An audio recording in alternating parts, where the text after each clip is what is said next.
ജ്യോതിഷ ഹസ്തരേഖ സംബന്ധമായ ഈ എളിയ വീഡിയോയിലേക്ക് എല്ലാവർക്കും സ്വാഗതം. ഇന്ന് പറയാൻ പോകുന്നത്, ഞാൻ പറയുന്ന ഈ ഒരു കാര്യം വീട്ടിൽ ഞാൻ പറയുന്ന ഈ ഒരു സ്ഥാനത്ത് വെച്ചാൽ ശത്രുദോഷമേൽക്കില്ല.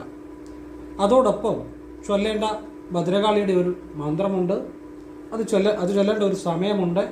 പിന്നെ ഭദ്രകാളി ക്ഷേത്രത്തിൽ ചെയ്യേണ്ട വെള്ളിയാഴ്ച 1-2 കാര്യങ്ങളുമുണ്ട്. ലളിതമായ കാര്യങ്ങളാണ്.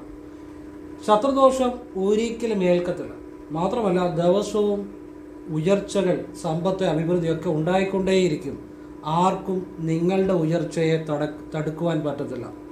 ആരെന്തു ചെയ്താലും നിങ്ങൾക്ക് ഒരാപത്തും വരത്തില്ല. നിങ്ങൾക്ക് ദിവസവും ഉയർച്ചകൾ തന്നെ ഉണ്ടായിക്കൊണ്ടിരിക്കും. അങ്ങനെയുള്ള ഒരു കാര്യമാണ് പറഞ്ഞു തരുന്നത്.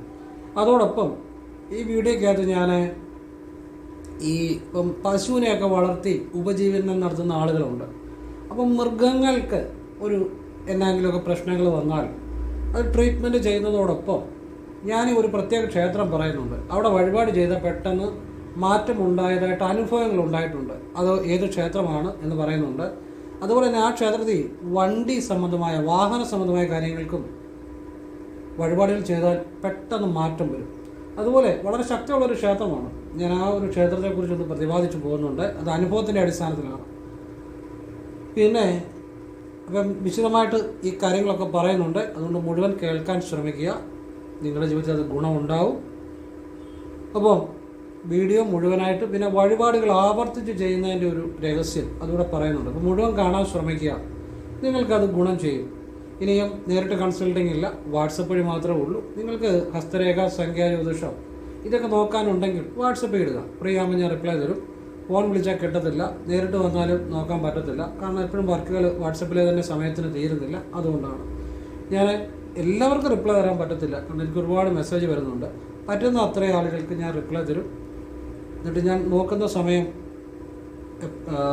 മുൻഗണനാക്രമത്തിൽ അവർക്ക് റിപ്ലൈ കൊടുക്കും. എന്നിട്ട് എങ്ങനെ ചെയ്യുന്നതെന്ന് പറയും. ക്ഷേത്രത്തിലേക്കുള്ള നല്ല കാര്യങ്ങൾ മാത്രമേ പറയാറുള്ളൂ. പിന്നെ സ്വയം ചെല്ലാവുന്ന നല്ല മന്ത്രങ്ങളും അങ്ങനെയുള്ള നല്ല കാര്യങ്ങൾ മാത്രമേ പറയത്തുള്ളൂ. അപ്പോൾ അതെല്ലാം കേട്ടിട്ട് ആവശ്യമുണ്ടെങ്കിൽ ചെയ്യാം, അല്ലെങ്കിൽ ചെയ്യാതിരിക്കാം. ഇങ്ങനെയാണ് ഞാൻ ചെയ്യുന്നത്. അപ്പം ഇനിയും വിഷയത്തിലേക്ക് വരാം. ഫോൺ വിളിച്ചാൽ കിട്ടത്തില്ല, നേരിട്ട് വന്നാലും നോക്കാൻ സാധിക്കത്തില്ല. വാട്സപ്പ്, അതിനാണ് വാട്സപ്പ് വെച്ചിരിക്കുന്നത്. നിങ്ങൾ ആവശ്യമുണ്ടെങ്കിൽ നിങ്ങൾ വാട്സപ്പിൽ മെസ്സേജ് ഇടുക. അത് ഫ്രീ ആകുമ്പോൾ എപ്പോഴൊന്നും പറയാൻ പറ്റത്തില്ല. മുൻഗണനാക്രമത്തിൽ ഞാൻ പറ്റുന്നവർക്ക് റിപ്ലൈ തരും. എന്നിട്ട് എങ്ങനെ ചെയ്യുമെന്ന് പറഞ്ഞിട്ട് കേട്ടിട്ട് അത് ആവശ്യമുള്ളവർക്ക് ചെയ്യാം, അല്ലെങ്കിൽ ചെയ്യാതിരിക്കാം. വർക്ക് പറഞ്ഞതേ ഉള്ളൂ. ഇനി വിഷയത്തിലേക്ക് വരികയാണ്. അപ്പോൾ ഈ ഒരു വസ്തു അല്ലെങ്കിൽ ഈ ഒരു കാര്യം വീട്ടിൽ വെച്ചാൽ ശത്രുദോഷമേൽക്കില്ല. മുഴുവൻ വീഡിയോ കാണണം. വെക്കേണ്ട വസ്തു എന്താണെന്ന് പറയുന്നുണ്ട്, അതെവിടെയാണെന്ന് പറയുന്നുണ്ട്. കൂടാതെ ഇതോടൊപ്പം ഭദ്രകാളിയുടെ ഒരു മന്ത്രം ഞാൻ പറയുന്ന ഒരു സമയത്ത് പ്രത്യേക രീതിയിൽ ജപിക്കണം, അതും പറഞ്ഞു തരുന്നുണ്ട്. പിന്നെ വെള്ളിയാഴ്ച ഭദ്രകാളി ക്ഷേത്രത്തിൽ ചെയ്യേണ്ട 1-2 കാര്യങ്ങളും പറയുന്നുണ്ട്. ഇത് മുഴുവനാകുമ്പോഴാണ് ഒരു ശത്രുദോഷവും ഏൽക്കത്തില്ല. മാത്രമല്ല, ആരെന്ത് വേണമെങ്കിലും ചെയ്തോട്ടെ, സന്തോഷമുള്ളൂ നമുക്ക്. പക്ഷെ നമുക്കെന്ന് ഉയർച്ച ഉണ്ടായിക്കൊണ്ടിരിക്കും. ഭദ്രകാളിയായിരിക്കും സംരക്ഷണം. അങ്ങനെയുള്ള വിദ്യ പറഞ്ഞു തരുന്നത് കേട്ടോ. അപ്പോൾ ആദ്യം വെക്കേണ്ട വസ്തുവിനെ കുറിച്ച് പറയാം. അവസാനം ഞാൻ മറ്റേ ഒരു ക്ഷേത്രത്തെക്കുറിച്ച് പറഞ്ഞുതരാമെന്ന് പറഞ്ഞല്ലോ. ഈ മൃഗങ്ങൾക്കും ഒക്കെ അവിടെ വഴിപാട് ചെയ്താൽ നല്ലതായിരിക്കും. പശു അതുപോലുള്ള മൃഗങ്ങൾക്കൊക്കെ, മൃഗസംബന്ധമായ ഏതിനും. പിന്നെ വാഹനം, പിന്നെ ഉയർച്ചയ്ക്ക് വേണ്ട കാര്യങ്ങളും അവിടെ വഴിപാട് ചെയ്താൽ ഉയർച്ച ഉണ്ടാകാൻ നല്ലതാണ്. അങ്ങനെ ഒരു ശിവക്ഷേത്രമാണ്. ഞാൻ പറഞ്ഞുതരാം. നിങ്ങൾക്കത് ചിലപ്പം പ്രയോജനപ്പെടും. ഈ പശുവിനെയൊക്കെ ഉപജീവിച്ച് കഴിയുന്ന ആളുകളൊക്കെ ഉണ്ടല്ലോ, മൃഗങ്ങളെയൊക്കെ. അപ്പം പശുവിനെയൊക്കെ വളർത്തി അവർക്കൊക്കെ ഗുണം ചെയ്യും. എൻ്റെ അപ്പൂപ്പനും ഒരു കർഷകനായിരുന്നു. അത് പശുവിനെയൊക്കെ അവരും വളർത്തിയിട്ടുള്ളതാണ്. അപ്പോൾ ആ ഒരു നിലയിലാണ് ഞാൻ കർഷകർക്ക് വേണ്ടിയും അങ്ങനെയുള്ളവർക്ക് വേണ്ടിയാണ് പറഞ്ഞു തരുന്നത്. അവസാനം പറയാം. അപ്പോൾ അതിനു മുമ്പ് ഈ വസ്തുവിനെ കുറിച്ച് പറയാം. ഇത് വേറൊന്നുമല്ല, മുഴുവൻ കേൾക്കണം കേട്ടോ. അറ്റം മൂലം കേട്ടിട്ടൊന്നും ചെയ്തത്, വീഡിയോ മുഴുവൻ കേൾക്കണം. ഇത് കണ്ണാടിയാണ്, മുഖം നോക്കുന്ന കണ്ണാടി. ഇതെവിടെയാണ് വെക്കേണ്ടത്? നമ്മൾ ആഹാരം കഴിക്കുന്ന ഡൈനിങ് ടേബിൾ ഉണ്ടെങ്കിൽ ആ ഡൈനിങ് ടേബിളിൽ കണ്ണാടി ഇങ്ങനെ നാട്ടി വെക്കണം. നമ്മളതിന് കണ്ണാടിയുടെ പുറയിൽ ഒരു കാലുള്ള കണ്ണാടി മേടിക്കണം. അതിങ്ങനെ കണ്ണാടി ഇങ്ങനെ ഇപ്പോൾ ഇതൊരു കണ്ണാടിയാണെന്ന് വിചാരിക്കുക. ആ കണ്ണാടി ഇങ്ങനെ ഒരു കാലെ നാട്ടി ഇങ്ങനെ വെക്കണം. മനസ്സിലായല്ലോ? ഈ ഡൈനിങ് ടേബിള് അത് എങ്ങോട്ട് വേണമെങ്കിലും തിരിച്ചു വെക്കാം. പക്ഷേ ഏറ്റവും നല്ലത് അത് പടിഞ്ഞാട്ട് തിരിച്ചു വെക്കുന്നതാണ്. നിങ്ങളപ്പം കിഴക്കോട്ടാണ് നോക്കുന്നത്. അങ്ങനെയാണ് ഏറ്റവും നല്ലത്. വീട്ടിലെ കലഹം അങ്ങ് മാറും. പരീക്ഷിച്ച് നോക്കൂ. പിന്നെ ഞാനീ പറയുന്ന കാര്യം കൂടെ ചെയ്യണം. നമ്മൾ വീടിൻ്റെ സിറ്റൗട്ടിൽ ഒരു കണ്ണാടി വെക്കണം. അതായത് പ്രധാന വാതിലിന് വെളിയിൽ, വീടിന് വെളിയിൽ പ്രധാന വാതിലിന് മുകളിലോ അല്ലെങ്കിൽ സിറ്റൗട്ടിലോ ഒരു കണ്ണാടി വയ്ക്കുക. മുഖം നോക്കുന്ന ഇതുപോലെയുള്ള ഒരു കണ്ണാടി വെക്കുമ്പോൾ എപ്പോഴും ശ്രദ്ധിക്കണം, കണ്ണാടിക്ക് വേണ്ടി ഇത്രയെങ്കിലും വലിപ്പം വേണം. ഈ ബുക്കിൻ്റെ അത്രയും കണ്ടോ, ഇത്രയെങ്കിലും വലിപ്പം വേണം. പിന്നെ കണ്ണാടിയുടെ ഫ്രെയിം മഞ്ഞയോ നീലയോ ആയിരിക്കണം. ആ കളറിനൊക്കെ പ്രാധാന്യമുണ്ട്. നമ്മളൊരു കാര്യം ചെയ്യുമ്പോൾ പ്രയോജനം ഉണ്ടാകണം, അതിനു വേണ്ടിയാണ് പറഞ്ഞിരുന്നത്. അപ്പം പ്രധാന വാതിലിന്, വീടിന് വെളിയിൽ പ്രധാന വാതിലിന് മുകളിലോ അല്ലെങ്കിൽ സിറ്റൗട്ടിലോ ഒരു കണ്ണാടി വെക്കാം. ഡൈനിങ് ടേബിളിൽ, ആഹാരം ഒരു ടേബിളിലായിരുന്നു കഴിക്കുന്നുണ്ടെങ്കിൽ ആ ഡൈനിങ് ടേബിളിൽ ഒരു കണ്ണാടി വെക്കുക. കണ്ണാടിയുടെ ദർശനം പടിഞ്ഞാട്ട് വെക്കുക. അപ്പോൾ നിങ്ങൾ കിഴക്കോട്ടാണ് നോക്കുന്നത്. അപ്പോൾ ഇനിയും നിങ്ങളുടെ പ്രധാന ഹാളിൽ കിഴക്കോട്ട് ദർശനമാക്കിയിട്ട് ഒരു കണ്ണാടി വെക്കാം. അതായത് നിങ്ങൾ പടിഞ്ഞാട്ട് നോക്കുമ്പോൾ ആ രീതിയിൽ വെക്കാം. അപ്പോൾ വ്യക്തമായിട്ടാണ് പറഞ്ഞ്, എവിടൊക്കെ 3 സ്ഥലങ്ങൾ പറഞ്ഞു, അവിടെ എങ്ങോട്ട് ദർശനമാക്കി വെക്കണമെന്ന് പറഞ്ഞു. ഇനി എന്നോട് സംശയം ചോദിക്കരുത്, ഞാൻ 1-2 തവണ പറഞ്ഞു, നല്ല വ്യക്തമായിട്ടാണ് പറഞ്ഞു. ഇനി സംശയത്തിൻ്റെ കാര്യമില്ല. എങ്കിലും ഒന്നുകൂടെ പറഞ്ഞുതരാം. വീടിന് വെളിയിൽ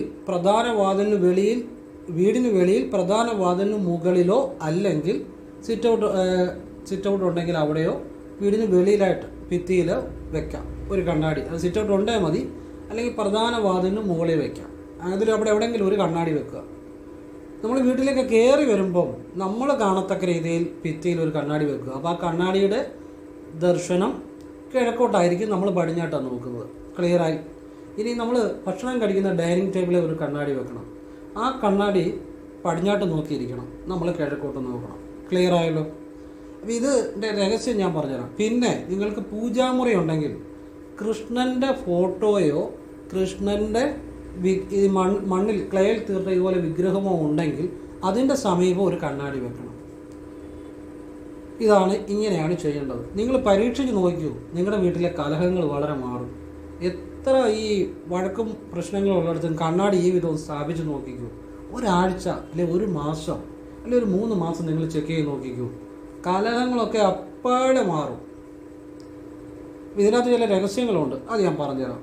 അപ്പം അത് പറഞ്ഞു തരുന്നതിന് മുമ്പേ ഇതിൻ്റെ കൂടെ ചെയ്യേണ്ട 2-3 കാര്യങ്ങളുണ്ട്.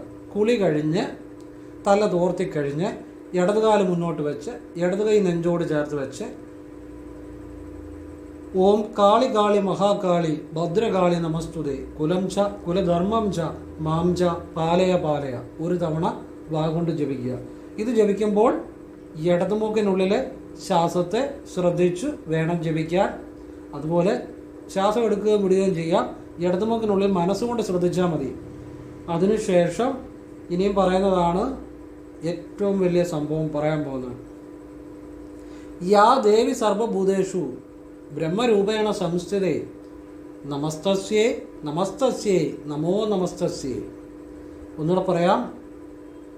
യാ ദേവി സർവഭൂതേഷു. ഒന്നുകൂടെ പറഞ്ഞുതരാം. യാ എന്ന് വെച്ചാൽ അറിയാമല്ലോ. യാ ദേവി സർവഭൂതേഷു ബ്രഹ്മരൂപേണ സംസ്ഥിതേ നമസ്തസ്യേ നമസ്തസ്യേ നമോ നമസ്തസ്യേ. ഇടതുകാലം മുന്നോട്ട് വെച്ച് ഇടതു കൈ നെഞ്ചോട് ചേർത്ത് പിടിച്ച് ഇടതുമൂക്കിനുള്ളിൽ ശ്വാസത്തെ മനസ്സുകൊണ്ട് ശ്രദ്ധിച്ച് ശ്വാസം എടുക്കുകയും വിടുകയും ചെയ്യാം. ഇത് 2 മന്ത്രങ്ങൾ ഓരോ തവണ ജപിക്കുക. എന്നിട്ട് വലതുകാലം വെച്ച് കുളിമുറിയിൽ നിന്ന് ഇറങ്ങുക. ഒരു ശത്രുവും നിങ്ങളുടെ മുന്നിൽ നേടിപ്പോകത്തില്ല. വിശ്വാസത്തോടെ ചെയ്യണം. ആരെ വിശ്വസിക്കണ്ടേ? ഭദ്രകാളിയെ വിശ്വസിക്കണം. നമ്മൾ ചെയ്തു കഴിയുമ്പോൾ അതിനെക്കുറിച്ച് ചിന്തിക്കേണ്ട. പറഞ്ഞ് മനസ്സിലായോ? ചെയ്തു കഴിഞ്ഞ് മറന്നേക്കുക. ഇത് ഡെയിലി രാവിലെ ചെയ്യുക. ഒരു ശത്രുദോഷവും നിങ്ങൾ കേൾക്കത്തില്ല. ഒരു സംശയം വേണ്ട. ഇതിനപ്പുറത്തൊരു വിദ്യയില്ല. ഞാൻ ഈ 2ാമത് പറഞ്ഞതും ആദ്യം പറഞ്ഞതും അതൊരു വിദ്യ തന്നെയാണ്. അപ്പം ആര് വേണമെങ്കിലും എന്ത് വേണമെങ്കിലും ചെയ്തോട്ടെ. നമുക്ക് ചിരിക്കാം. കാരണം തിരിച്ചു വായു അത് ഭദ്രകാളി വിട്ടുവിടത്തില്ല. പക്ഷെ നിങ്ങളത് വിശ്വാസത്തോടു കൂടി ഇത് ചെയ്യണം. പൂർണ്ണ വിശ്വാസത്തോടുകൂടി. ഇത് ശരനൂൽ വിദ്യയാണ് പറഞ്ഞു തരുന്നത്. ഭദ്രകാളിയുടെ ചെറിയ കാര്യമൊന്നുമല്ല. ഞാനൊരു സിമ്പിളായിട്ട് ഇങ്ങനെ പറയുമ്പോൾ തോന്നുന്നു ചെറിയ കാര്യമാണ്. ശരനൂൽ ശ്വാസത്തെയുള്ള വിദ്യ. അതിനെ തടുക്കാൻ ഒരു വിദ്യയില്ല. അതിനൊരു തടുക്കാൻ വിദ്യയില്ല. അത്രയും വിദ്യയായി പറഞ്ഞു തരുന്നത്. ഇതാരും പറഞ്ഞു തരത്തില്ല. കാരണം പറഞ്ഞു തരണം ഇതൊക്കെ അറിയണം. ഇതൊക്കെ അറിയണമെന്നുണ്ടെങ്കിൽ അത് ഭഗവാന്റെ, ഭദ്രകാളിയുടെ, ശിവഭഗവാന്റെ ഒരു അനുഗ്രഹമില്ലാതെ ഇത്തരം കാര്യങ്ങൾ അറിയാനോ പറയാനോ ഒന്നും സാധിക്കത്തില്ല.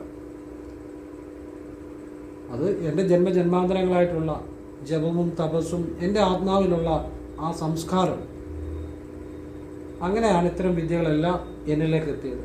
ഞാൻ ക്രിയായോഗ സ്വീകരിച്ചതാണ്. ശിവവിദ്യ, ഭദ്രകാളി വിദ്യ പലതും ചെയ്യുന്നതാണ്. അതൊക്കെ പരമേശ്വരന് നന്ദി. നിങ്ങൾ കിട്ടുന്നുണ്ടെങ്കിൽ നിങ്ങൾക്കും ഈശ്വരന്, പരമേശ്വരന് നന്ദി പറയുക, ഭദ്രകാളി അമ്മയ്ക്ക് നന്ദി പറയുക. അപ്പോൾ ഇത് ദിവസവും രാവിലെ ചെയ്തുകൊള്ളുക. ഇതിനെ തകർക്കാൻ ഇതിനെ ഒരു വിദ്യയില്ല. പക്ഷെ ചെയ്യുന്ന വിശ്വാസത്തോടു കൂടി ചെയ്യണം. അത് നിങ്ങൾ ശ്രദ്ധിക്കേണ്ട കാര്യമാണ്. വിശ്വാസമില്ലാതെ ചെയ്താൽ ഒരു കാര്യമില്ല, സമയം കളയാന്നുള്ളൂ. നിങ്ങൾ അതിൽ വിശ്വസിച്ച്, ഭദ്രകാളിയമ്മയെ പൂർണ്ണമായിട്ട് വിശ്വസിച്ച് ചെയ്താൽ ഏത് കാര്യവും നിങ്ങളെ ഒരുത്തർക്ക് തടുക്കാൻ പറ്റത്തില്ല. അതിപ്പോൾ ഒരു ദിവസം ചെയ്തുകൊണ്ട് കാര്യമില്ല, ദിവസവും ചെയ്യാം, രാവിലെ ചെയ്യുക.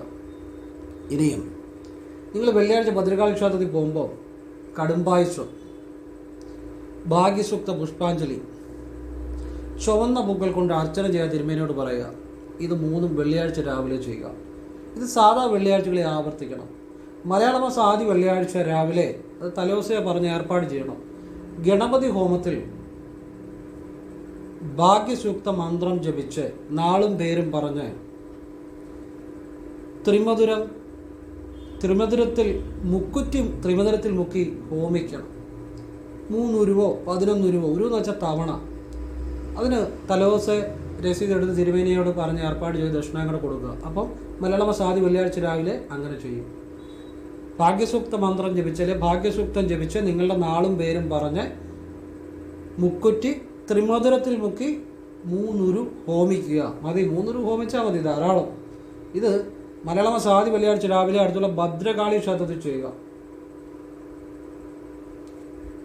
എന്നിട്ട് സാധാരണ നിങ്ങൾ ചെയ്യുന്ന വെള്ളിയാഴ്ച ചെയ്യുന്ന കടുംപായസം, ഭാഗ്യസൂക്ത പുഷ്പാഞ്ജലി, ചുവന്ന പൂക്കൾ കൊണ്ടുള്ള അർച്ചന ഭദ്രകാളിക്ക് കൊടുക്കുക. മലയാള മാസം ആദ്യ വെള്ളിയാഴ്ച അതിൻ്റെ കൂടെ പഞ്ചദുർഗ അർച്ചന നമ്മുടെ അമ്മയ്ക്ക് കൊടുക്കുക. പഞ്ചദുർഗ അർച്ചന. വൈകുന്നവാട് ഒരു ഭഗവതി സേവയ്ക്കോട് ബുക്ക് ചെയ്തിട്ട് പോരുക. ഇത് മലയാള മാസം ആദ്യ വെള്ളിയാഴ്ച ഇങ്ങനെ ചെയ്യണം. സാധാ വെള്ളിയാഴ്ച ആ പറഞ്ഞ രീതിയിൽ ചെയ്യണം. സാധിക്കുന്ന പോലെ ആവർത്തിക്കുക. ശ്രദ്ധിച്ചു കേട്ടോണം. ഇതോടൊപ്പം പൗർണമി ദിവസം വൈകുന്നവാട് ശിവക്ഷേത്രത്തിൽ ഒരു മൃത്യുഞ്ജയ അർച്ചന. മൃത്യുഞ്ജയ അർച്ചന ചിലയിടത്ത് വൈകുന്നവാട് ചെയ്യാറില്ല. ഇനി ചെയ്യുന്നിടത്ത് ചെയ്യിക്കുക. ഇനിയും ഇല്ലെന്നുണ്ടെങ്കിൽ അതിന് പകരം ശംഖാഭിഷേകവും ഭാഗ്യസൂക്ത പുഷ്പാഞ്ജലിയും കൂടെ കൊടുക്കണം മൃത്യുഞ്ജയാർച്ചനയ്ക്ക് പകരം. മൃത്യുഞ്ജയാർച്ചന ചെയ്യുന്നിടത്ത് മൃത്യുഞ്ജയാർച്ചന തന്നെ ചെയ്താൽ ഏറ്റവും ഫലം അച്ചട്ടാണ് വൈകുന്നവാട് ചെയ്താൽ. അപ്പം ചിലയിടത്തൊക്കെ വൈകുന്നവാട് കൂവളത്തിൽ അർച്ചന ചെയ്യത്തില്ല, വൈകുന്നവാട് മൃത്യുഞ്ജയാർച്ചന ചെയ്യത്തില്ല. അപ്പോൾ ചില ക്ഷേത്രത്തിലെ രീതി അങ്ങനെ ആയിരിക്കും, അല്ലെങ്കിൽ അവർ ഫോളോ ചെയ്യുന്ന രീതി അങ്ങനെ ആയിരിക്കും. അതങ്ങനെ ആയിക്കോട്ടെ, നമ്മളതിനെ ഒന്നും പറയണ്ട. അത് നമ്മൾ ചെയ്യുന്നിടത്ത് ചെയ്യിക്കുക. അല്ലെങ്കിൽ ഇപ്പം മൃത്യുഞ്ജയാർച്ചന ഇല്ലെന്നുണ്ടെങ്കിൽ, വൈകിട്ട് ചെയ്യത്തില്ലെന്നുണ്ടെങ്കിൽ നമ്മുടെ ഇവിടെയൊക്കെ ചെയ്യും. ഞാൻ ധാരാളം ചെയ്യിക്കുന്നതുമാണ്. അവർക്കെല്ലാം കറക്റ്റ് റിസൾട്ടും കിട്ടിയിട്ടുണ്ട്. പ്രത്യേകിച്ച് പൗർണമി ദിവസം ചെയ്തവരൊക്കെ രക്ഷപ്പെട്ടിട്ടുണ്ട്. ഞാൻ കഴിഞ്ഞ ദിവസം വീഡിയോയിൽ പറഞ്ഞല്ലോ, ശമ്പളം വർധനവായി, ഭാര്യയ്ക്ക് ജോലി കിട്ടി. അവരൊക്കെ പൗർണമി മൃത്യുഞ്ജയാർച്ചന ഞാൻ പറഞ്ഞ രീതിയിൽ ചെയ്തതാണ്. ആ വ്യക്തിക്ക് മൃത്യുഞ്ജയാർച്ചന എന്ന് പറഞ്ഞാൽ എൻ്റെ അറിവ് ഞാൻ പറഞ്ഞു തരുന്നത്. അപ്പം മൃത്യുഞ്ജയാർച്ചന ഒരാൾ പറഞ്ഞു ഞങ്ങളുടെ ഇവിടെയൊക്കെ ചെയ്യും. പിന്നെ അത് അങ്ങ് വടക്കോട്ട് ഉള്ള ഒരാൾ പറഞ്ഞതാണ്. അവിടെ ചെയ്യത്തില്ല. കാരണം രാവിലെ ചെയ്യും. വൈകിട്ട് ചെയ്യുന്നത് മരിച്ചവർക്ക് വേണ്ടിയാണ്, രാവിലെ ചെയ്യുന്നത് ജീവിച്ചിരിക്കുന്നവർക്ക് വേണ്ടിയാണ്. എനിക്ക് മനസ്സിലാകുന്നില്ല. അത് ഓരോരുത്തരുടെ രീതിയായിരിക്കും. അതങ്ങനെ ആയിക്കോട്ടെ. അതിന് ഇപ്പോൾ നമ്മൾ അവിടുത്തെ രീതി അതുപോലെ തന്നെ ഫോളോ ചെയ്തോട്ടെ. നമുക്ക് ചെയ്യാവുന്നിടത്ത് ചെയ്യുക. അല്ലെന്നുണ്ടെങ്കിൽ അതിന് പകരം ശംഖാഭിഷേകവും ഭാഗ്യസൂക്ത പുഷ്പാഞ്ജലികൾ ചെയ്താൽ മതി. പക്ഷേ ഞാൻ എൻ്റെ ഒരു അറിവ് പറയാം. മൃത്യുഞ്ജയാർച്ചന എന്ന് പറഞ്ഞാൽ നമ്മുടെ ഇവിടെയൊക്കെ വൈകുന്നപാട് ചെയ്യും. ചെയ്തവർക്കെല്ലാം ഫലമുണ്ട്. പ്രത്യേകിച്ച് പൗർണമി, തിങ്കളാഴ്ചകൾ, ശനിയാഴ്ചകൾ, വെള്ളിയാഴ്ചകൾ വൈകുന്നപാട് മൃത്യുഞ്ജയാർച്ചന ചെയ്താൽ ഭയങ്കര മാറ്റമാണ് ആ വ്യക്തിക്ക് തന്നെ. മൃത്യുഞ്ജയ മന്ത്രം എന്ന് പറഞ്ഞാൽ എന്താണ്? ശരിക്കും അതായത് വെള്ളരി പാകമായി അതിൻ്റെ വള്ളിയിൽ നിന്നും സ്വമേധയാൽ പാകമായി അത് ആ അതേന്ന് വേർപെടുന്നത് സ്വമേധയാൽ ഉള്ള ആ സുഖകരമായ ഒരു വേർപെടൽ ഉണ്ടാകുന്നതിനെയാണ്.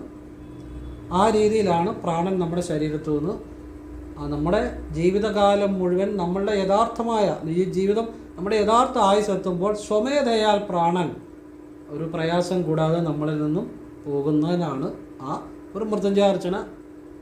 മൃത്യുഞ്ജയ മന്ത്രം നല്ലതാണ് എന്ന് വെച്ചാൽ അതിൻ്റെ അർത്ഥം, ഞാൻ മൃത്യുഞ്ജയ മന്ത്രം ചൊല്ലുന്ന ആളാണ്. മൃത്യുഞ്ജയ മന്ത്രം കൊണ്ട് ഒരുപാട് കാര്യങ്ങളുണ്ട്. ഞാൻ ഒരുപാട് രഹസ്യവിദ്യകളും ഒക്കെ പറഞ്ഞു തന്നിട്ടുണ്ട്. അതിൻ്റെ അർത്ഥം, ചിലർ വിചാരിക്കുന്ന മരിച്ചവർക്ക് വേണ്ടിയാണ് ചെയ്യുന്നത്. മരിച്ചവർക്ക് വേണ്ടിയും ചെയ്യാം.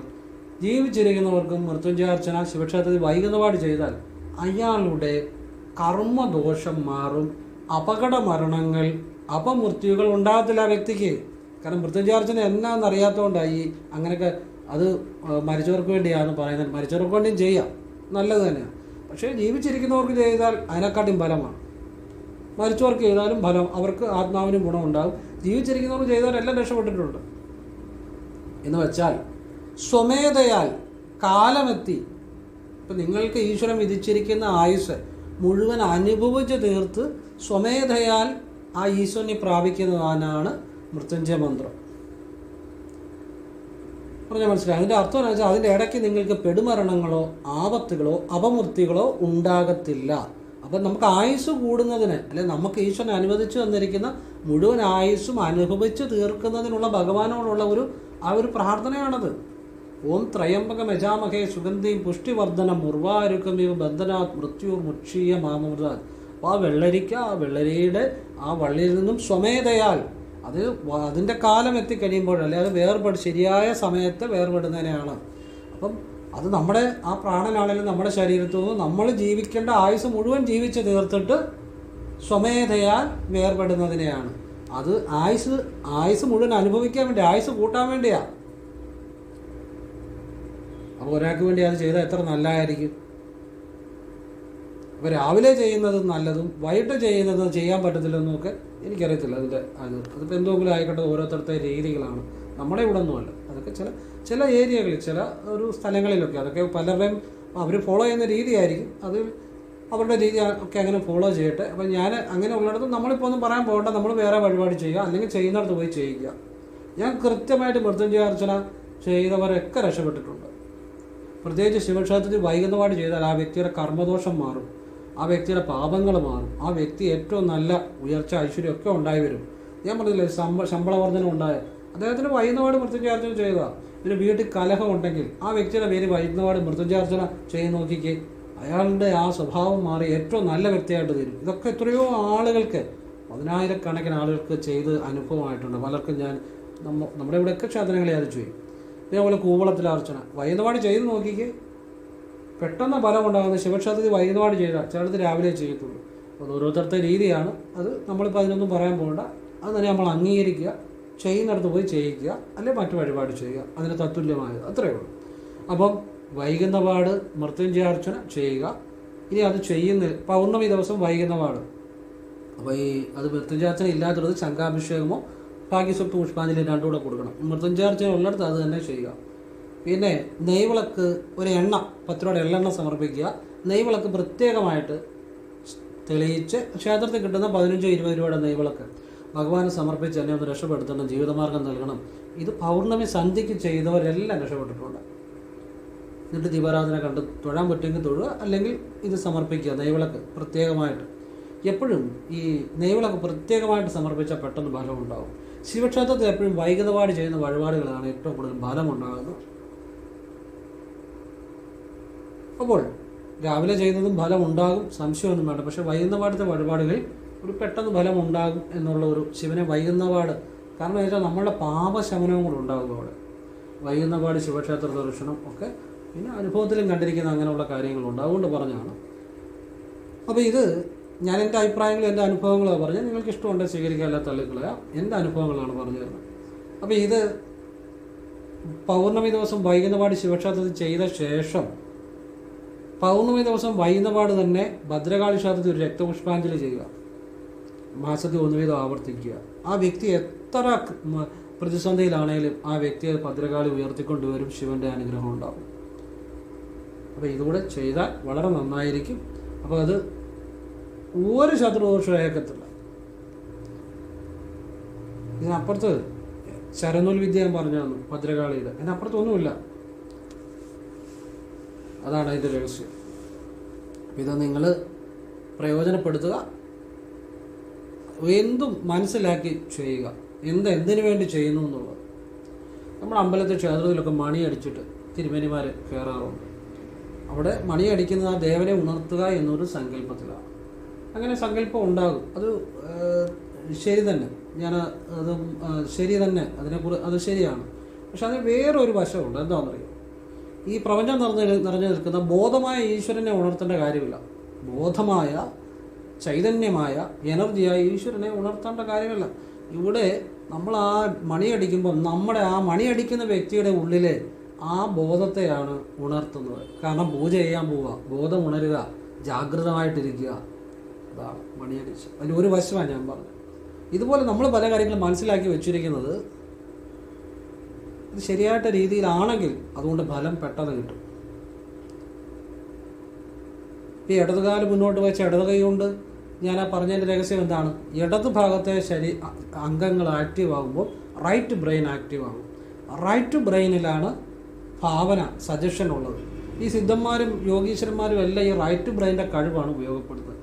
കാരണം ഭാവനയുമായി ബന്ധപ്പെട്ടാണ് സബ് കോൺഷ്യസ് മൈൻഡ്. ഇതൊന്നും അറിയാതെ ഓരോ കാര്യങ്ങൾ ചെയ്താൽ അതിനൊന്നും റിസൾട്ട് കിട്ടത്തില്ല.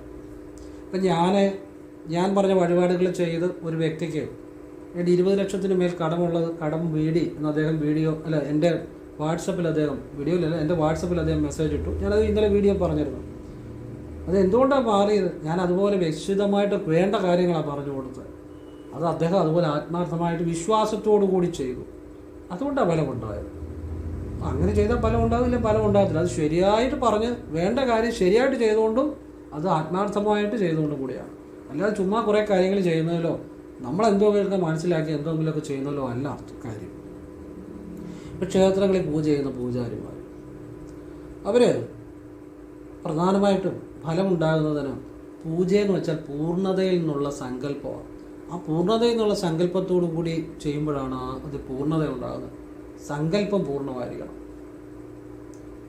അപ്പം ആ ദേവൻ്റെ മൂലമന്ത്രം അത് ഉപാസിച്ചിട്ട് സത്യത്തോടെ നിഷ്ഠയോടെ അത് ഉപാസിക്കുകയും അതുപോലെ ഗായത്രി നിർബന്ധമായും ഉപാസിക്കുകയും അതോടൊപ്പം ആ ദേവൻ്റെ മന്ത്രവും ഉപാസിച്ചിട്ട് ഒരു പൂ പോലും അർപ്പിച്ച് ആ ദേവൻ ആ കാര്യം സാധിച്ചു കൊടുക്കും. കാരണം ആ ദേവനെ ഉപാസിക്കണം. ആ ദേവൻ്റെ മൂലമന്ത്രം നിരന്തരം വെച്ചാൽ ഫ്രീ ആയിട്ടിരിക്കുമ്പോഴൊക്കെ അത് ഉപാസിച്ച് അത് മനസ്സിലേക്ക് ചൊല്ലണം. അങ്ങനെയുള്ള ഒരു ദേവകർമ്മം ചെയ്യുന്ന ഒരാൾ, അല്ലെ ഒരു പൂജാരി ആയിക്കോട്ടെ, ഒരു ആത്മീയകാര്യം ചെയ്യുന്ന ആളായിക്കോട്ടെ, ആ ദേവനോട് എന്തപേക്ഷിച്ചാലും ഒരു പൂവിട്ട് അപേക്ഷിച്ചാലും അത് നടത്തി കൊടുക്കും. ആ ചെയ്യേണ്ട ഓരോന്നിനും ഓരോ രീതിയുണ്ട്. കാരണം ഈ ദേവൻ്റെ മൂലമന്ത്രം നിരന്തരം ഒരു ഉപാസന പോലെ ചെയ്തു കഴിയുമ്പോൾ വെച്ചാൽ ഫ്രീ ആയിട്ടിരിക്കുമ്പോഴൊക്കെ ആ ദേവനുമായി മനസ്സ് താതാത്മ്യം പ്രാപിക്കും, അല്ലെ ദേവിയുമായി മനസ്സ് താതാത്മ്യം പ്രാപിക്കും. അപ്പോഴാണ് ആ ദേവൻ്റെ ഗുണങ്ങൾ നമ്മളിലും ഉണ്ടായി വരും. അപ്പം നമ്മൾ ഏത് കാര്യം ആ ദേവനിലേക്ക് മനസ്സിൽ ചിന്തിച്ചാൽ പോലും ആ ദേവൻ സാധിച്ചു തരും. അപ്പോൾ ഓരോന്നിനും ആ മെത്തേഡുണ്ട്. ആ മെത്തേഡ് ചെയ്യുമ്പോഴാണ് റിസൾട്ട് കിട്ടുന്നത്. അല്ലാതെ നമ്മൾ ചെയ്യാമെന്ന് വെച്ചാൽ ചെയ്യാം, പക്ഷെ ആ ഫലങ്ങൾ പെട്ടെന്ന് വരണമെന്നില്ല. അപ്പോൾ ഞാനിത് പൊതുവായിട്ട് പറയുന്നേ ഉള്ളൂ. അത് നമ്മൾ ചെല്ലുന്ന ഒരു പ്രാർത്ഥനയാണെങ്കിൽ പോലും നിരന്തരം കൂടുതൽ ചെയ്യുമ്പോഴാണ് ഫലമുണ്ടാകുന്നത്. ഇനിയും ഈ ചങ്ങനാശ്ശേരിയിൽ തിരുമല എന്ന് പറഞ്ഞൊരു ക്ഷേത്രമുണ്ട്, ശിവക്ഷേത്രമാണ്. അത് NSS കോളേജിൻ്റെ പുറകു വശത്തായിട്ട് ഒരു ഓട്ടക്കാരോട് പറഞ്ഞാൽ ചിലപ്പം കൊണ്ടിറക്കും. തിരുമല ശിവക്ഷേത്രം എന്നാണ് അതിൻ്റെ പേര്. അവിടെ ശിവനുണ്ട്, ദേവിയുണ്ട്, പാർവതി ദേവിയുണ്ട്. ഭയങ്കര ഒരു ശക്തിയുള്ള ക്ഷേത്രമാണ്. അവിടെ ഈ പശു അതുപോലെ മൃഗങ്ങൾക്കൊക്കെ ഉള്ള കാര്യങ്ങൾക്ക് വേണ്ടി വഴിപാടുകൾ ചെയ്താൽ അച്ചട്ടായിട്ട് ഒരുപാട് അനുഭവങ്ങളുണ്ട്. അതുപോലെ വാഹന സംബന്ധമായ കാര്യങ്ങൾക്ക് അവിടെ വഴിപാടുകൾ ചെയ്താൽ നല്ലൊരു നല്ല ഐശ്വര്യം ഉണ്ടാകുന്നതായിട്ട് അനുഭവങ്ങളുണ്ട്. അവിടെ ചെന്നിട്ട് എന്തോ ചെയ്യുന്നതെന്ന് അവിടെ ഉള്ളവരോട് ചോദിച്ചാൽ അവർ പറഞ്ഞു തരും. കാരണം വർഷങ്ങൾക്ക് മുമ്പ് ചെയ്ത കാര്യങ്ങളാണെന്നും ഞാൻ ഓർക്കുന്നില്ല എന്തുവാണത്. അവിടെ അതിനുള്ള വഴിപാടുണ്ട്, ചോദിച്ചാൽ പറഞ്ഞു തരും. ആവശ്യമുള്ളവർ ചെയ്താൽ അവരവർ ഗുണമുണ്ടാകും, ആവശ്യമുള്ളവർ ചെയ്യുക. എൻ്റെ ഒരു അറിവ് പറഞ്ഞു തന്നേ ഉള്ളൂ. വളരെ ശക്തിയുള്ളൊരു ക്ഷേത്രമാണ്. ചില ക്ഷേത്രങ്ങൾ, എല്ലാ ക്ഷേത്രങ്ങളിലും ഉണ്ട് ശക്തി, പക്ഷെ ചില ക്ഷേത്രങ്ങളിൽ ചില കാര്യങ്ങൾക്ക് വളരെ പ്രയോജനമായിരിക്കും.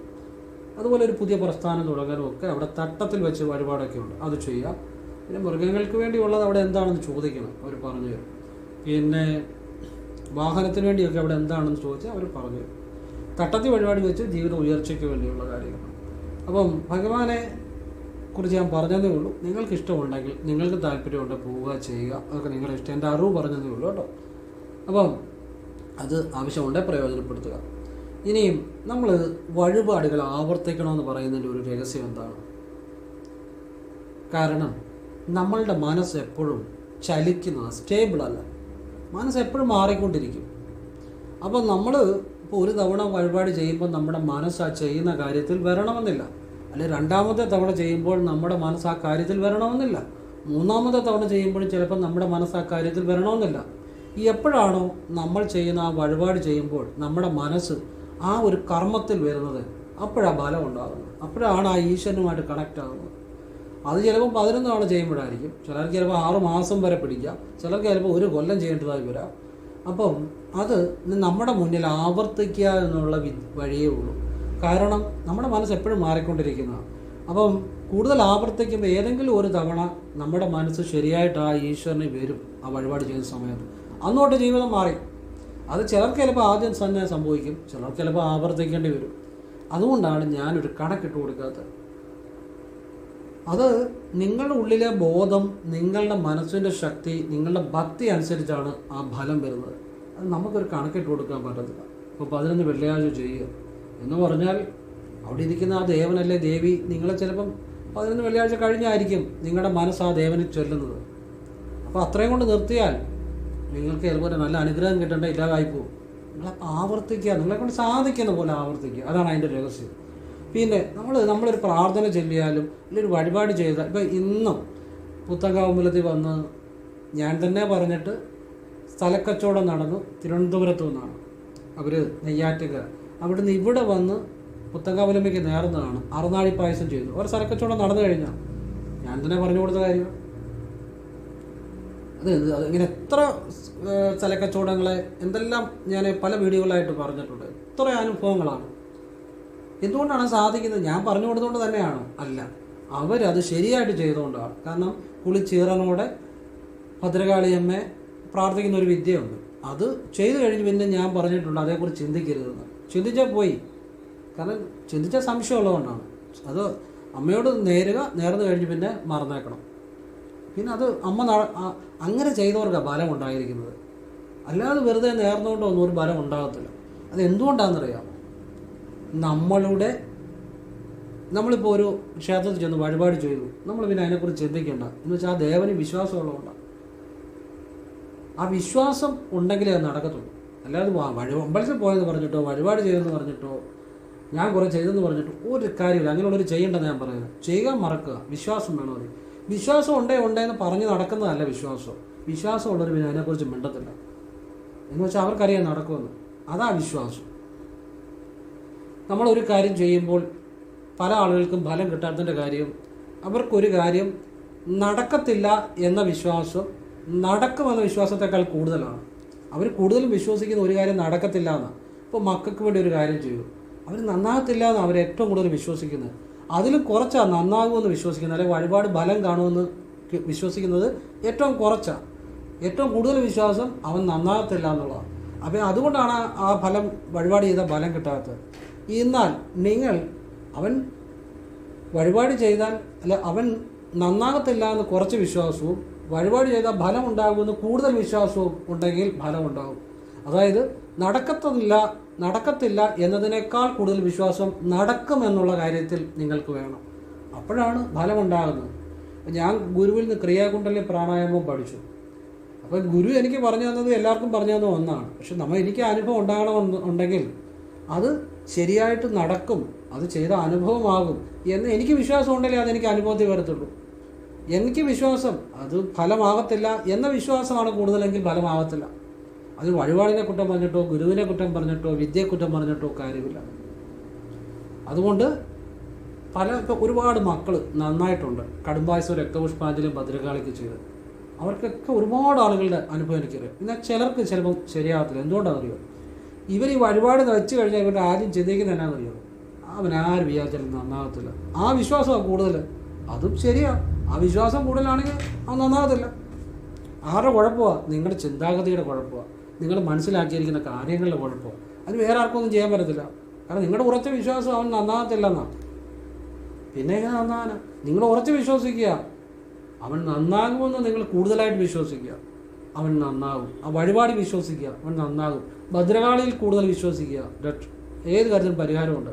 പക്ഷെ നിങ്ങൾ വിശ്വസിക്കുന്നത് ഇതൊന്നും ശരിയാകത്തില്ല എന്നാണ് കൂടുതൽ വിശ്വസിക്കുന്നെങ്കിൽ നിങ്ങളുടെ കൂടുതലുള്ള വിശ്വാസം എപ്പോഴും നടക്കുന്നത്. അതുകൊണ്ടാണ് പലരും എന്തൊക്കെ ചെയ്താലും രക്ഷപ്പെടാത്തതിൻ്റെ ഒരു കാര്യം അവരുടെ മനസ്സിൻ്റെ ചിന്താഗതി തന്നെയാണ്. പറഞ്ഞ മനസ്സിലായി? അവരുടെ മനസ്സിൻ്റെ ചിന്താഗതി തന്നെയാണ്. എന്നെ പണ്ട് ഇവിടെ കാണാൻ വരുന്ന ചില ആളുകളെ ഞാൻ ശ്രദ്ധിച്ചിട്ടുണ്ട്. എന്നെ ഇവിടെ കാണാൻ വരുന്ന ചില വ്യക്തികൾ ഞാൻ ശ്രദ്ധിച്ചിട്ടുണ്ട്. അത് ഇപ്പോഴല്ല, വർഷങ്ങൾക്ക് മുമ്പ്. ഇപ്പം നേരിട്ട് നോക്കാൻ സമയമില്ല, വാട്സപ്പ് വഴിയാണ്. അപ്പോൾ അവർ പലരും എൻ്റെ മുഖത്ത് പോലും നോക്കാതെ കുനിഞ്ഞിരുന്നാണ് സംസാരിക്കുന്നത്. അപ്പം ഞാൻ ചോദിക്കും, ഇതെന്താ നിങ്ങളിങ്ങനെ? അപ്പോൾ പറയും, ഓ എന്നാ പറയാൻ സാറേ, എന്ത് ചെയ്താലും രക്ഷപ്പെടത്തില്ല, എനിക്കറിയാം രക്ഷപ്പെടത്തില്ല. ഇങ്ങനെ കുനിഞ്ഞിരുന്നാണ് സംസാരിക്കുന്നത്. അപ്പോൾ എനിക്ക് മനസ്സിലായി ഇവരോട് എന്ത് പറഞ്ഞിട്ടും കാര്യമില്ല.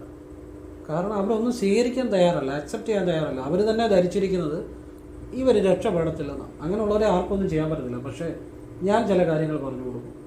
ഞാൻ പറഞ്ഞൊരു കാര്യം ചെയ്യാം, നിങ്ങൾ ഗുരുവായൂരൊന്ന് പോകും, അല്ലെങ്കിൽ പത്മനാഭസ്വാമി ക്ഷേത്രത്തിൽ ഒന്ന് പോകും. ഒന്നാമത്തെ കാര്യം, ഈ ഗുരുവായൂരെ പത്മനാഭസ്വാമി ക്ഷേത്രം, അല്ലെ ചോറ്റാനിക്കര, അമ്പലപ്പുഴ, ഇങ്ങനെ ഒരുപാട് ക്ഷേത്രങ്ങൾ, കൊട്ടിയൂര്, അപ്പോൾ ഒരുപാട് ക്ഷേത്രങ്ങളുണ്ട്. അതൊക്കെ ശക്തി കൂടുതലുള്ള ചില ക്ഷേത്രങ്ങളുണ്ട്. ഒരുപാട് ഭക്തജനങ്ങൾ വരുന്ന. എന്തുകൊണ്ടാണ് അവിടെ കൂടുതൽ ഭക്തജനങ്ങൾ വരുന്നത്? അവരുടെ കാര്യം നടക്കുന്നതുകൊണ്ടാണ്. ഗുരുവായൂർ എന്നും ഗുരുവായൂർ ഉത്സവം പോലെ തന്നെയാണ്. എന്നും നിർമ്മാല്യം തൊടാൻ എന്തോരം ഭക്തജനങ്ങളാണ്. എന്തുകൊണ്ടാണ്? അവർക്ക് ഫലം കിട്ടുന്നതുകൊണ്ടാണ്. അപ്പോൾ അവിടുത്തെ ചൈതന്യത്തിൻ്റെ ഒരു പ്രത്യേകത കൂടെ. അതിപ്പം ഗുരുവായൂരായാലും ചോറ്റാനിക്കരയാണേലും ചെട്ടിക്കുളങ്ങരയാണേലും കൊട്ടിയൂരാണേലും അല്ലെ വൈക്കമാണേലും എല്ലാം ഞാൻ ഓർക്കുന്നില്ല, ഇതുപോലെയുള്ള ഒരുപാട് ക്ഷേത്രങ്ങളുണ്ട്. അതൊക്കെ എവിടെയാണേലും അവിടെയൊക്കെ ഒരു പ്രത്യേക ശക്തി കൂടുതലുള്ളതുകൊണ്ടാണ്. അപ്പം അങ്ങനെയുള്ള ഏതെങ്കിലും ഒരു ക്ഷേത്രത്തിൽ, നിങ്ങളുടെ വീടിൻ്റെ അവിടെ ദൂരെയുള്ള ക്ഷേത്രത്തിൽ പോയി വഴിപാട് ചെയ്യാൻ പറയും. അതിനകത്ത് രണ്ട് കാര്യങ്ങളുണ്ട്.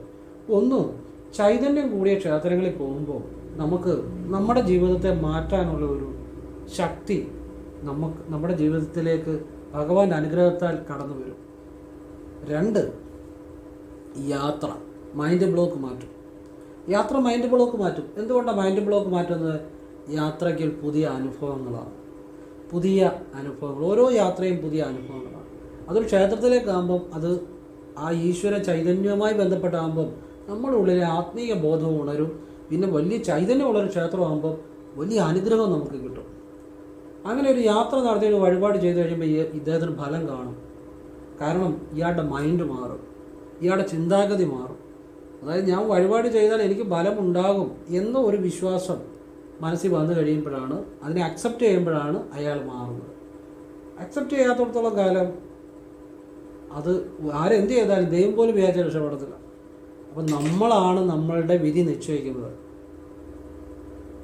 ഇപ്പം ഒരു ശിവവിദ്യ ഇപ്പം നമുക്ക് കിട്ടിക്കഴിഞ്ഞാൽ അത് ആ ശിവനെ വിശ്വസിച്ച് ചെയ്യുന്നതുകൊണ്ടാണ് ശിവാനുഭവം ഉണ്ടാകുന്നത്. ചുമ്മാ വിശ്വാസം ഇല്ലാതെ ചെയ്താൽ എവിടെ അനുഭവം ഉണ്ടാകുന്നതെന്ന് നിങ്ങൾ പറയുന്നത്. അല്ല, നിങ്ങൾക്കൊരു തൊഴിൽ ചെയ്യുന്നു, തൊഴിൽ നിങ്ങൾക്ക് വിശ്വാസം ഇല്ലെങ്കിൽ തൊഴിൽ പൊട്ടി പാളിഷായി പോകത്തില്ല. നിങ്ങളൊരു വണ്ടി ഓടിക്കുന്നു, നിങ്ങളെ വിശ്വാസം ഇല്ലെങ്കിൽ ആ വണ്ടി എവിടെയെങ്കിലും ചെന്ന് ഇടിച്ച് ആരെങ്കിലും ഇടിച്ച് പ്രശ്നമാകും. ഈ വിശ്വാസം, നിങ്ങളൊരു കുടുംബം നിങ്ങൾക്കുണ്ട്, നിങ്ങളുടെ ഭാര്യ വിശ്വാസം ഇല്ലെങ്കിൽ എന്നും പ്രശ്നമായിരിക്കും, ജീവിതം പൊട്ടി പാളിഷായി പോകും. നിങ്ങൾക്ക് മക്കളെ വിശ്വാസം ഇല്ലേ, എന്നും മക്കളുമായിട്ട് പ്രശ്നമായിരിക്കും, മക്കൾ അടിച്ച് ചിലപ്പം വെളിയിലിറക്കും. ലാസ്റ്റ് ജീവിതം വളരെ വല്ലാത്ത ദിവസം. ഇനിയും തിരിച്ച് ഇതുപോലെ നിങ്ങളൊരു സ്ഥാപനത്തിൽ ജോലി ചെയ്യുന്നു, നിങ്ങൾ ചെയ്യുന്ന ജോലി ആത്മവിശ്വാസമില്ല, നിങ്ങൾ അതിൽ നിന്ന് വെളിയിൽ പോകും. ഈ വിശ്വാസം എന്നുള്ളത് ഏതിനും ആവശ്യമാണ്. വിശ്വാസമില്ലാത്തവനെ ഒന്നിനും കൊള്ളത്തില്ല എന്നുള്ളതാണ്. അപ്പോൾ അത് നമ്മളിൽ വരുത്തേണ്ട ഒരു മാറ്റമാണ് ഉറച്ച വിശ്വാസം. അത് വേറെ ആർക്കും ചെയ്യാൻ പറ്റത്തില്ല. അങ്ങനെ വിശ്വാസത്തോടു കൂടി ചെയ്യുമ്പോഴാണ് നമ്മൾ ഈ പറഞ്ഞ ഓരോ വഴികളും ഫലം കാണുന്നത്. ഭദ്രകാളിയെ വിശ്വസിക്കണം. വിശ്വസിച്ചാൽ എന്ത് കാര്യം നടക്കും. ഭദ്രകാളിയെ വിശ്വസിച്ചാൽ നടക്കാത്ത കാര്യം നടക്കും. പണ്ടേ ഒരു ഓഫീസിലേക്ക് ഒരു ഫയല് കാണാതെ പോയപ്പോൾ എൻ്റെ അടുത്ത് വന്നപ്പോൾ ഞാൻ പറഞ്ഞു, ഭദ്രകാളിക്കൊരു കാര്യം നിങ്ങൾ ചെയ്യുക, കിട്ടും. പക്ഷേ അത് ഞാൻ പറയുന്ന രീതി വിശ്വാസത്തോടെ ചെയ്യണം, അല്ലേ ഒരു ഫലവുമില്ല. കാരണം നിങ്ങളുടെ മനസ്സിൽ ഇപ്പം മുഴുവൻ വിഷമമാണ്. നിങ്ങൾ കരഞ്ഞുകൊണ്ട് ചെയ്ത ഒരു ഫലവും കിട്ടത്തില്ല. കിട്ടി, ഈ ദിവസം 5 മണിക്കുള്ളിൽ കിട്ടി. അതുപോലെ 1.5 പവൻ്റെ ഒരു സ്വർണം കാണാതെ പോയപ്പോൾ ഞാൻ പറഞ്ഞു ഭദ്രകാളിക്ക് നിങ്ങൾ ഞാനീ പറഞ്ഞ കാര്യം ചെയ്യേ, പക്ഷേ വിശ്വാസത്തോടെ ചെയ്യണം. എന്നെയല്ല, ഭദ്രകാളിയെ വിശ്വസിക്കണം. ഫലം ഉണ്ടാവും, അനുഗ്രഹം ഉണ്ടാവും. സ്വർണം കിട്ടി 1.5 പവൻ്റെ. അത് അവരുടെ അച്ഛൻ കൊടുത്ത വലിയ അവരെ സംബന്ധിച്ച വലിയ നിധി പോലായിരുന്നു, വലിയ സന്തോഷമായിട്ട്. അതുപോലെ 3 ആധാരം 3 പേരുടെ 3 സ്ഥലത്തെ 3 അനുഭവം ഒന്നിച്ച് പറഞ്ഞതേ ഉള്ളൂ. ആധാരം കാണാതെ പോയത്. ഞാൻ പറഞ്ഞ ഭദ്രകാളിക്ക് ഇന്നത് ചെയ്യുക, പക്ഷെ ചെയ്യുന്നത് വിശ്വാസത്തോടു കൂടിയായിരിക്കണം. അല്ലേ വെറുതെ സമയം കളയാന്നുള്ളൂ, അല്ലെ ചെയ്യണ്ട. അങ്ങനെയുള്ളവർക്ക് ഞാൻ പറഞ്ഞു കൊടുക്കത്തില്ല, എനിക്ക് സമയമില്ല വെറുതെ കളയാൻ. അപ്പോൾ പറയും സാറേ ഞങ്ങൾ ചെയ്തോളാം. പക്ഷേ ഈ വിശ്വാസം ഉള്ളവർ പറഞ്ഞുകൊണ്ട് നടക്കത്തില്ല. സാറേ ഞാൻ വിശ്വാസത്തോടാണ് ചെയ്തെന്ന് അങ്ങനെ പറയുന്നൊരു വിശ്വാസം ഇല്ലാത്തവർ അവർ പിന്നെ അതിനെക്കുറിച്ച് ചിന്തിക്കത്തില്ല. 3 പേരുടെ ആധാരവും കിട്ടി. അത് 3 സ്ഥലത്ത് 3 സമയങ്ങളിലുണ്ടായ കാര്യമാണ്. ഞാൻ ഒന്നിച്ച് പറഞ്ഞതേ ഉള്ളൂ. ആധാരവും കിട്ടി എന്ന് പറഞ്ഞ പോലെ ജീവിതത്തിൽ ഇപ്പം എന്താ ഒരു കൊച്ചിൻ്റെ അഡ്മിഷൻ്റെ കാര്യം, അപ്പം ഞാനൊരു കാര്യം പറഞ്ഞു കൊടുത്തു, അതിന് കിട്ടി. വാട്സപ്പിൽ മെസ്സേജ് ഇട്ടു, വളരെ സാറേ വളരെ നന്ദി എന്ന് പറഞ്ഞു. അത് ഞാൻ പറഞ്ഞുകൊണ്ട് തന്നെയല്ല, അവർ ആ ചെയ്യേണ്ട രീതി വിശ്വാസത്തോടെ ചെയ്തുകൊണ്ടാണ്. അപ്പോൾ ഇത് മനസ്സിലാക്കുക. അടുത്ത വീഡിയോയിൽ സാക്ഷാൽ പരമേശ്വരനെ കുറിച്ചുള്ള ചില രഹസ്യ കാര്യങ്ങൾ പറഞ്ഞുതരാം. ശിവജ്ഞാനം ആവശ്യമുള്ളവർ കാണുക, ഇത് കിട്ടുന്നത് സ്വീകരിക്കുക. അപ്പം എല്ലാ ദിവസവും വൈകിട്ട് 8 മണിക്ക് 8:30 ഇടയ്ക്ക് വീഡിയോ ഇടും. ചാനലിൽ കയറിയാലും കാണാം, ആവശ്യമുള്ളവർ കാണുക. ശിവജ്ഞാനമാണ് അടുത്ത വീഡിയോയിൽ പറയുന്നുണ്ട്. ശിവനെക്കുറിച്ച്, ശിവോഹത്തെക്കുറിച്ച് പറയുന്നുണ്ട്. ശിവൻ്റെ ഒരു ആരും പറഞ്ഞു തരാത്തൊരു ശിവമന്ത്രം പറഞ്ഞു തരുന്നുണ്ട്. അതായത് ഒരാൾക്കും ചിന്തിക്കാൻ പറ്റാത്ത ഒരു ശിവമന്ത്രം എന്ന് വെച്ചാൽ സംഭവം സിമ്പിളാണ്, പക്ഷെ അതിൻ്റെ രഹസ്യങ്ങളെല്ലാം പറഞ്ഞു തരുന്നുണ്ട്. ശിവൻ എന്നാണ്, ശിവോഹം എന്താണ്. കാരണം എൻ്റെ ശ്വാസം മുഴുവൻ ശിവമന്ത്രമാണ് ജയിച്ചുകൊണ്ടിരിക്കുന്നത്. അകവും പുറവും ശിവനാണ്. ശ്വാസം എന്ന് പറഞ്ഞാൽ സ്വാഭാവിക ശ്വാസം എന്ന് വെച്ചാൽ എന്നാ, ഒരു ഏകദേശം കൃത്യ അളവിൽ അകത്തേക്കും വെളിയിലേക്കും പോകുന്ന മുറിശ്വാസം. അപ്പോൾ അകത്തും പുറത്തും തുല്യ അളവിലാണ് ശിവനാമം എൻ്റെ ശ്വാസം ജപിച്ചുകൊണ്ടിരിക്കുന്നത്. എപ്പോഴും ഇരിക്കുമ്പോഴും നടക്കുമ്പോഴൊക്കെ ജപിച്ചുകൊണ്ടിരിക്കുക. പിന്നെ റോഡ് ക്രോസ് ചെയ്യുമ്പോഴും അല്ലെങ്കിൽ വണ്ടി ഇരിക്കുമ്പോഴൊന്നുമല്ല, സാധാരണ രീതിയിൽ ഇരിക്കുമ്പോഴും ഇവിടെയൊക്കെ ഓഫീസിലൊക്കെ നടക്കുമ്പോഴും ഒക്കെ അതാണ് ഞാൻ എപ്പോഴും ജപിച്ചുകൊണ്ടിരിക്കുക. ഫ്രീ ആയിട്ടിരിക്കുമ്പോഴൊക്കെ ജപിച്ചുകൊണ്ടിരിക്കുക, മനസ്സ് ജപിച്ചുകൊണ്ടിരിക്കുകയാണ്. പറഞ്ഞാൽ മനസ്സിലായോ? അപ്പോൾ എനിക്ക് ചില കാര്യങ്ങൾ പറഞ്ഞു തരാൻ പറ്റും, കാരണം ഭഗവാനെ ലയിച്ചിരിക്കുന്ന മനസ്സാണ്. ഞാനൊന്നിനും വേണ്ടിയല്ല പറഞ്ഞു തരുന്നത്. പലരും നിങ്ങൾക്ക് ശിവനെക്കുറിച്ച് പറഞ്ഞു തന്നിട്ടുണ്ടായിരിക്കുക. അതൊക്കെ അവർക്ക് അതുകൊണ്ട് പല പല നേട്ടങ്ങളുണ്ടായിരിക്കാം, ലാഭങ്ങളുണ്ടായിരിക്കാം, അല്ലെങ്കിൽ മറ്റു കാര്യങ്ങളുണ്ടായിരിക്കാം. ഞാനീ പറഞ്ഞു തരുന്നത് യാതൊന്നിനും വേണ്ടിയില്ല, നിങ്ങൾ ഭഗവാനെ അറിയാൻ വേണ്ടി മാത്രമാണ്. എനിക്ക് വേറെ ഒരുപാട് കാര്യങ്ങൾ വീഡിയോ പറയാം, പരിഹാരങ്ങൾ പറയാമല്ലോ. എന്തുകൊണ്ടാണ് ശിവനെക്കുറിച്ച് പറഞ്ഞു തരുന്നത്? യാതൊന്നിനും വേണ്ടിയില്ല, നിങ്ങൾ അറിയാൻ വേണ്ടി, നിങ്ങൾ ഭഗവാനെ അറിയാൻ വേണ്ടി, അല്ലാതെ വേറൊന്നിനും വേണ്ടിയല്ല. ഒന്നും പ്രതീക്ഷിക്കുക, നിങ്ങൾ എന്നെ വഴി വെച്ച് കണ്ടാൽ പോലും വേണ്ടണ്ട. എനിക്കതിൽ സന്തോഷമേ ഉള്ളൂ. അങ്ങനെയുള്ളൊരു മനസ്സുകൊണ്ടാണ് ശിവനെക്കുറിച്ച് നിങ്ങൾക്ക് ഞാൻ പറഞ്ഞു തരുന്നത്. അത് സത്യമായ ജ്ഞാനമാണ്, പരമമായ ജ്ഞാനമാണ്. അതിൽ ഭഗവാനുണ്ട്, ശിവനുണ്ട്. അത് നിങ്ങൾക്ക് ചെയ്യുമ്പോൾ മനസ്സിലാവും. ഓം കൃഷ്ണായ നമഃ. ശിവോഹം.